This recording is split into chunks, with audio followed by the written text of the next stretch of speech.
everyone, welcome to Actual English. I'm Jennifer Clyde. It's time for lesson 333, triple threes, and it's time for Relationships 3.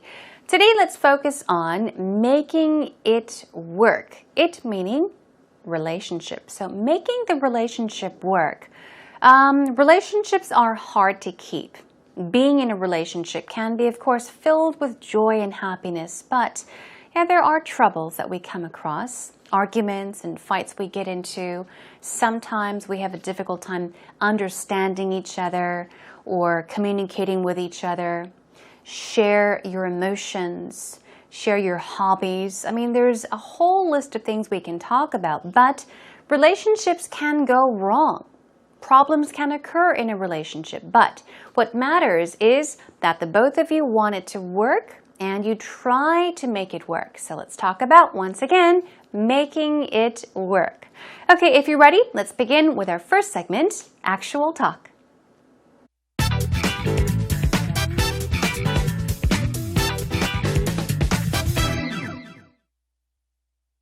So for years and years, I've always been the guy that people don't come to for relationship advice. And growing up, it was always a case of, don't ask Martin, he's probably not the best person. Constantly single. And now I've been married. I've been married since May. Right. I've been in a relationship for 7 years now. Wow. So you're an expert. I know. I feel like I'm an expert nowadays. So people are now turning in and coming to me for a relationship advice, which is something that was never on the radar before. Yeah. Do you find, like, being married, that people ask you your opinion on what makes a good relationship? I don't know, it's interesting. A lot of my friends got married around the same time. Okay. So we're kind of bouncing back and forth with questions. One of my good friends was married 6 months before me, and another one 3 months after me. So we're kind of all doing this first year of marriage thing together. That's quite a cool, interesting idea. Right. So it's kind of, some days I might be the marriage therapist, and other days I might be seeking some counseling from my friends, some advice.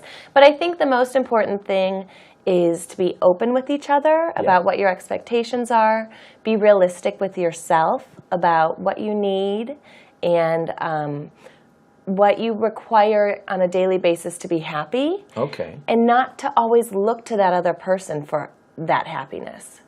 That's a really good point, because I think in relationships we always find ourselves leaning on that other person, don't we? One, for support, but two, to give us happiness. Right. I think looking to them for support is good, but looking to them for total fulfillment is a really unrealistic expectation to put on another human being. I think it's unhealthy as well, definitely. Totally. You have to be able to find the own things in life that make you happy, and then the things that you can do together that accentuate that happiness. But you have to be happy in yourself first. See, you're an expert. Hey! Now, that was a conversation between Mary and Martin today, and of course we're talking about making relationships work. Now, let's pay attention to what they said as we take a look at the conversation line by line.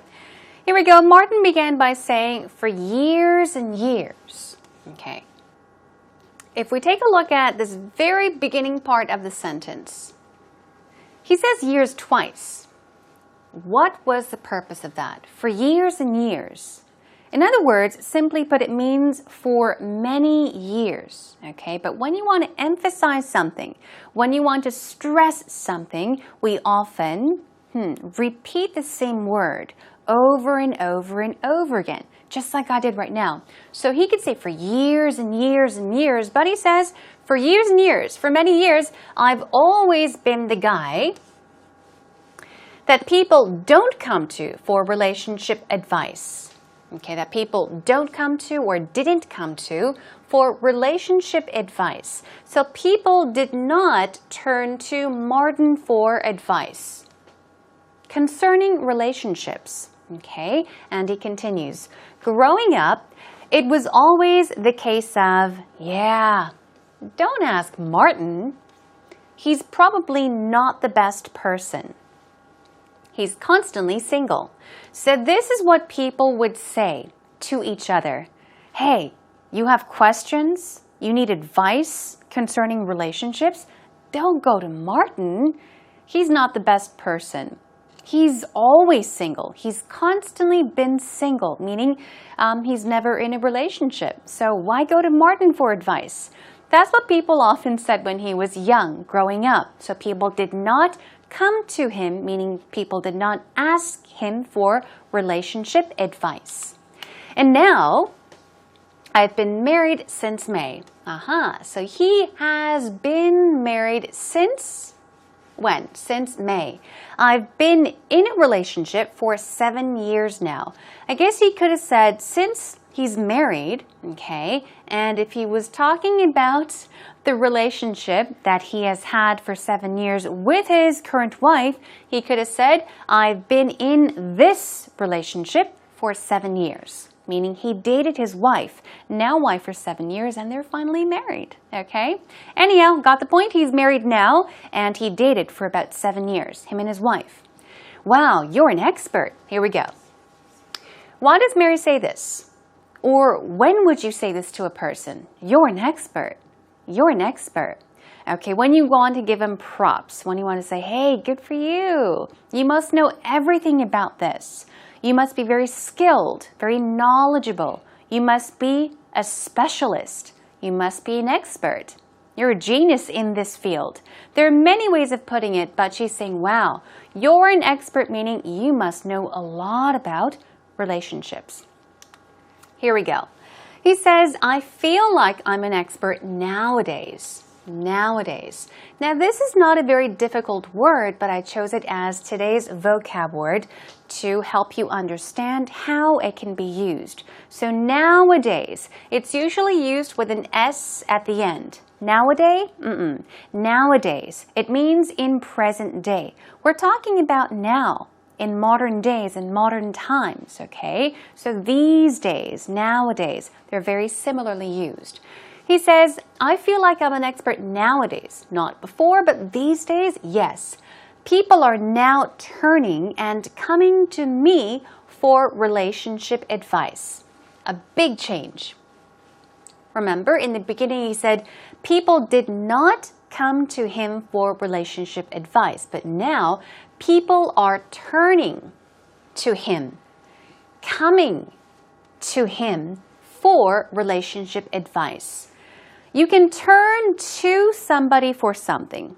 Turn to somebody for something. It means to go to that person, to ask that person about something, okay? You can go to.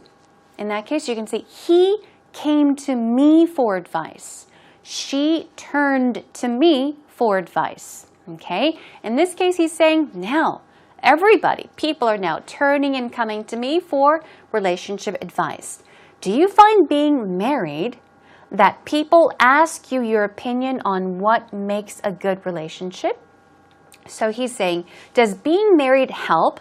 Does it give people, I guess, I don't know, more comfort?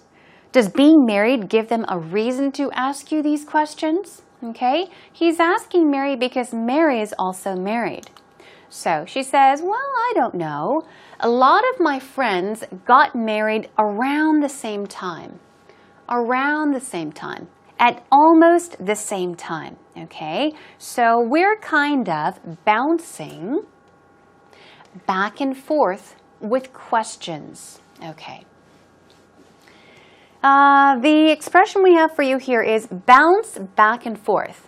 Do you remember back and forth? Okay, there was walk back and forth. I think it was maybe a week or two ago. We talked about walking back and forth. It really just literally meant to walk back and forth.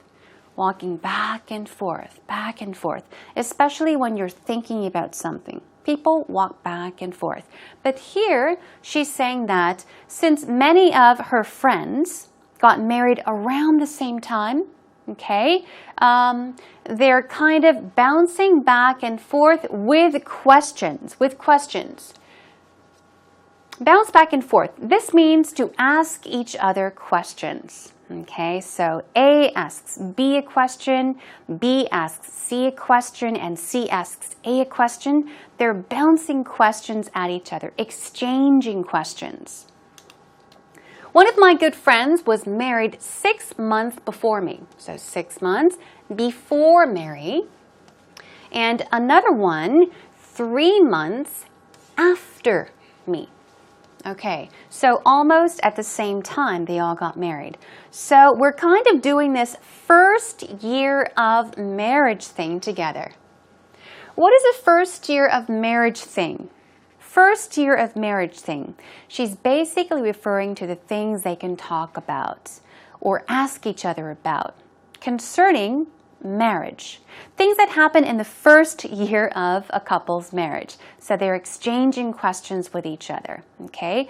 Exchanging information and throwing questions at each other. Bouncing back and forth with questions.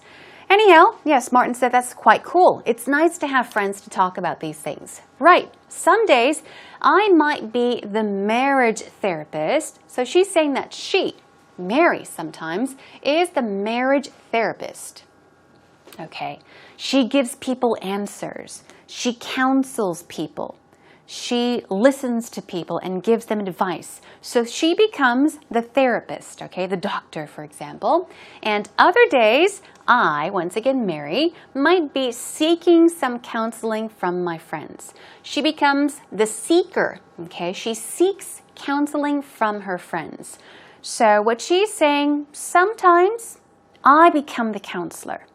Other times, I become the seeker and my friends become my counselor. So she's saying they help each other out. But I think the most important thing is to be open with each other. Now, we're seeing a lot of openness as we talk about relationships, right? Open with each other, meaning not lying to each other, not hiding anything from each other, being open, honest, and truthful to each other about what your expectations are. What you expect, what you hope for, okay? Things that you look forward to and expect to happen. Okay, so these are some things she tries to be open to, and she tries to be realistic with herself about what she needs. So once again, the most important thing is to be open with each other about what your expectations are. Be realistic, okay? Be practical and realistic. The opposite of unreasonable, okay? Be realistic with yourself about what you need and what you require on a daily basis to be happy. It's all in order to be happy. And what else? And not to always look to that other person for that happiness. Not to always look to that other person. Who would that be? Who is that other person that Mary is talking about? It would be her spouse, okay? Her boyfriend. But since she's married, her husband. So she's saying that you need to learn your responsibilities, okay? You need to be able to talk to your spouse, your husband and your wife about what you want, what you would like, your expectations, okay? What you expect in life, okay? Things that make you happy in life. And also, but you need to be realistic, okay? Try to be practical with yourself. Tell yourself that you need to be practical. And of course, you need to be happy. You need to make yourself happy instead of asking that person to make you happy. Make me happy? No, no, no. That's not what she's saying. She says, you make yourself happy, okay? That's a really good point, Martin says, because I think in relationships often, we always find ourselves leaning on that other person. Once again, that other person is your spouse, your husband or your wife. So he says in most relationships, many times in relationships, we always find ourselves leaning on that other person. Lean on means what? To depend on. To expect that person to help you. To expect that person to come up with answers. To expect that person to do things for you. But lean on basically means to depend on, okay? So he's saying, yeah, people tend to expect a lot. They lean on the other person, their husband or wife. One, for support. They lean on their spouse for support. But two, yes, to give us happiness. You lean on the other person for happiness. You expect them to bring you happiness. Right. I think looking to them for support is good. Okay, so asking your spouse, to make you and him or her happy is good. Okay, it's good. But looking to them for that total fulfillment, okay, is a really unrealistic expectation to put on another human being. So we're talking about what? Fulfillments. We're talking about satisfaction, happiness that often results from something. So it's good to what? Look for them or look to them for support. Asking for support is good, okay? But asking for happiness or fulfillment, satisfaction is not good in a relationship. It's very unrealistic. It's not practical, okay? Moving on, Martin says, I think it's unhealthy as well. That's right. It's not good for the relationship. Thus, it is unhealthy. Now, you have to be able to find your own things in life that make you happy. And then the things that you can do together to accentuate that happiness. Accentuate means what? To stress, to emphasize, to greaten, to increase in this case. So I guess they're talking about the same thing over and over and over again, but they're emphasizing the fact that happiness is what you bring upon yourself. Nobody else can really bring you happiness, or you should not expect another person to satisfy you and bring you happiness all the time. It's up to you. It's your responsibility, okay? So, yeah, you should find your own things in life that make you happy, and also then the things that you can do together to accentuate, to make it even greater, to increase that happiness. But you have to be happy in yourself first. You have to be happy in yourself.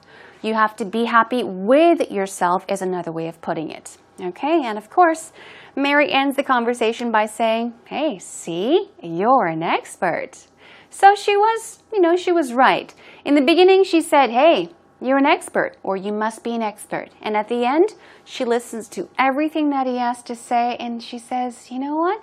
See, you proved it. See, you are an expert.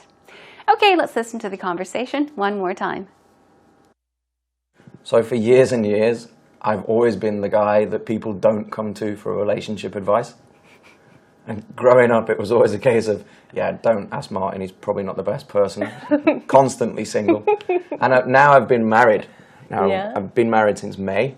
Right. I've been in a relationship for 7 years now. Wow. So you're an expert. I know. I feel like I'm an expert nowadays. So people are now turning and coming to me for relationship advice, which is something that was never on the radar before. Yeah. Do you find, like, being married that people ask you your opinion on what makes a good relationship?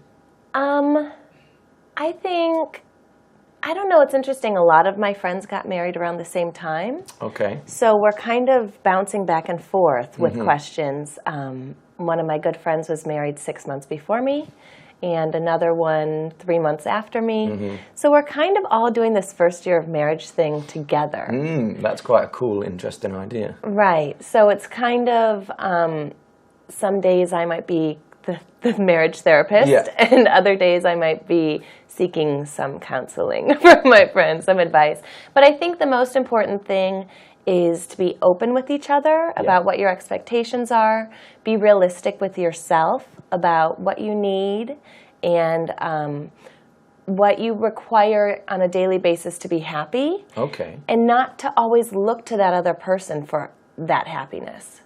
That's a really good point, because I think in relationships we always find ourselves leaning on that other person, don't we? One, for support, but two, to give us happiness. Right. I think looking to them for support is good, but looking to them for total fulfillment is a really unrealistic expectation to put on another human being. I think it's unhealthy as well, definitely. Totally. You have to be able to find the own things in life that make you happy, and then the things that you can do together that accentuate that happiness. But you have to be happy in yourself first. See, you're an expert. Hey! It's now time for our next segment, actual expressions. Let's quickly take you through our vocab words and then move on to our patterns for today.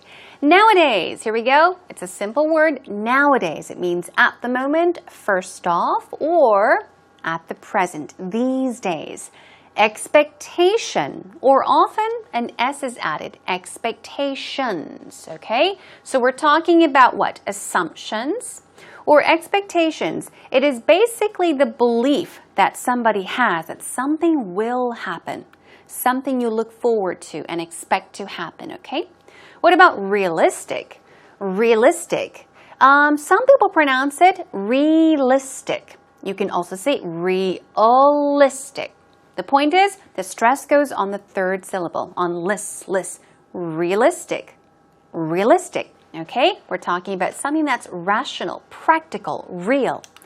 Fulfillment. Here we go. It's tricky. Let's do it 2 times. Fulfillment. Fulfillment. We're talking about happiness, satisfaction, such as an achievement. Okay?